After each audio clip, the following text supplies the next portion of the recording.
Hello brothers and sisters, welcome back again sa ating share for bread of God in the name of the Father, and to the Son, to the Holy Spirit. Amen. Lord, nagpapasalamat ako sa iyo sa pagbigay mo sa akin ng panahon upang magkaroon ako ng oras sa pagbasa ng Bible at aking maunawaan ang mga bagay na ito at aking ipinahagi sa pamaraan ng aking pag-voice over sa mga video ko. Lord, maraming salamat kahit sa ganitong paraan ako ay nakabigay ng kaalaman sa aking mga kapatid. Panginoon, pinibigay ko sa iyo ang otoridad sa buhay ko. Gawin mo ang nakarapat-dapat sa buhay ko na maging mapuslanon sa mundong ito. Lord, hindi ko kaya kontrolin ang sarili ko. Hindi ko kaya ang buhay ko. Ngunit, ako'y may hinihingi pa sa iyo, Lord. Kahit pa ako'y nahihirapan sa aking sitwasyon, ngunit masaya ako dahil lagi na ikaw ang aking kasama. Aking hinihingi sa iyo na magkaroon ng karagdagang kaalaman upang matutuhan ko ang mga bagay mula sa Bible at makahanda ako sa pagsalubong sa iyong pagbabalik. Panginoon, aking hinihingi ang mundong ito. Lord, alam ko na ikaw ay darating. Alam ko na ikaw ay malapit ng dumating. Kaya aking hinihingi sa iyo, Panginoon. Gabayan mo ang mga tao na nampalataya at nagtitiwala at nag-aantay sa inyong pagbabalik.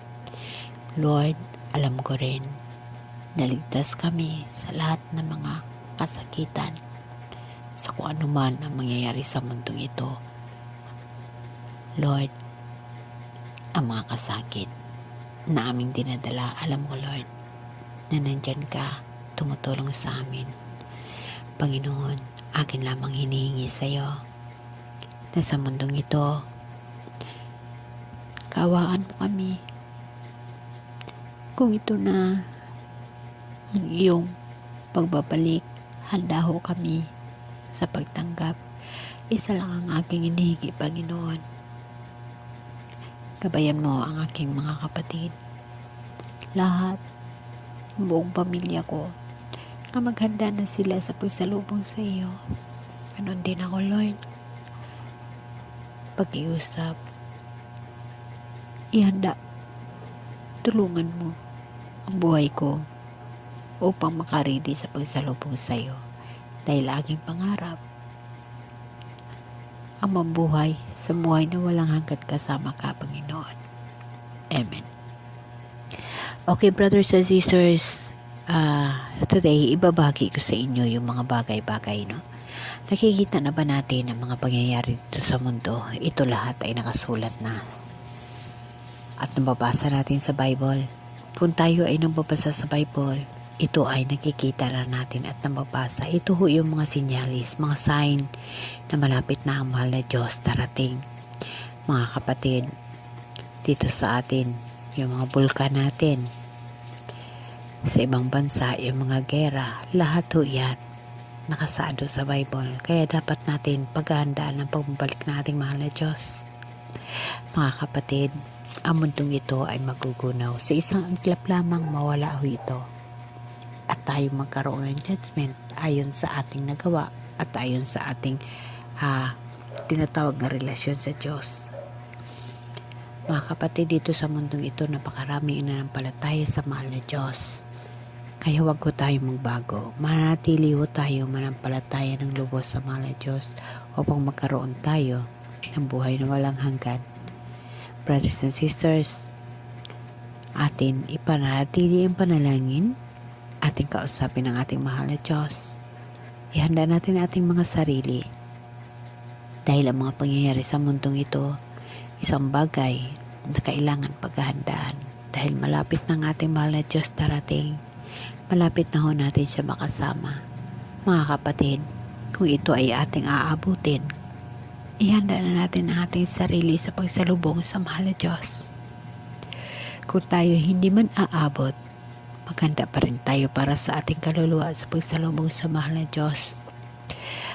Ngunit alam niyo ba mga kapatid, ako'y nangangarap na aabutin ko ang mahal na Diyos.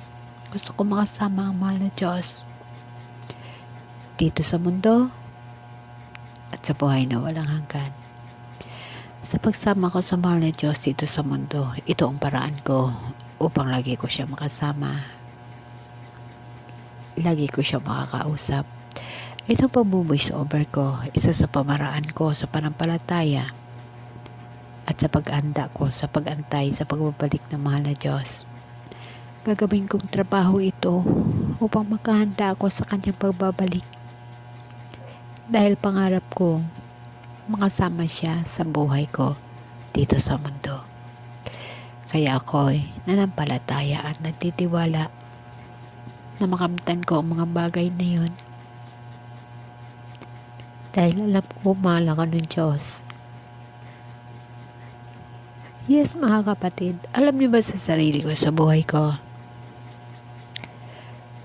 Yes, handa ho ako. Ngunit may isang bagay ho na alam ko na paghingiin ko sa mahal na Diyos, ibibigay ng mahal na Diyos. Kaya nga ako'y nagtatrabaho sa Kanya.